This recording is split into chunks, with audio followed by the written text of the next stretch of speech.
नमस्कार. संत नामदेव महाराज यांचा हा अभंग वारकरी संप्रदायात अतिशय महत्त्वाचा मानला जातो.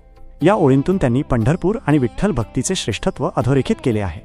संत नामदेव महाराज म्हणतात की देवाने सृष्टीच्या रचनेवेळी सर्वात आधी पंढरी निर्माण केली आणि त्यानंतर वैकुंठ नगरीची रचना केली. आध्यात्मिक दृष्टीने पंढरपूर हे वैकुंठापेक्षाही प्राचीन आणि श्रेष्ठ आहे असा याचा भावार्थ होतो. सर्वसाधारणपणे वैकुंठ हे विष्णूचे परमधाम मानले जाते, जिथे जाण्यासाठी मोठे तप करावे लागते. मात्र नामदेव महाराज सांगतात की केवळ भक्तांच्या प्रेमापोटी भगवंताने पृथ्वीवर आधी पंढरी वसवली.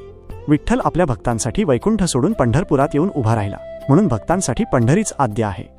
या ओळींमधून पंढरपूर हे भूवैकुंठ, पृथ्वीवरील वैकुंठ आहे हा विचार स्पष्ट होतो. वैकुंठात मिळणारे सुख आणि शांती विठ्ठल भक्ताला पंढरीत चंद्रभागेच्या काठी सहज प्राप्त होते. थोडक्यात सांगायचे तर ज्याप्रमाणे एखादी वास्तू बांधण्यापूर्वी तिचा पाया महत्त्वाचा असतो, तसे विठ्ठलाने आपल्या भक्तीचा पाया पंढरीच्या रूपाने रचला आणि मग स्वर्गातील वैकुंठाची निर्मिती केली. विठ्ठलाच्या चरणी पंढरपूर हेच सर्व सुखांचे आणि आनंदाचे मूळ स्थान आहे. या संपूर्ण अभंगाचा भावार्थ जाणून घेण्यासाठी चॅनेलला सबस्क्राईब करा आणि बेल आयकॉन दाबून नोटिफिकेशन ऑन करा, जेणेकरून नवीन व्हिडिओ आल्यावर तुम्हाला त्याची पूर्वसूचना मिळेल. धन्यवाद. रामकृष्ण हरी.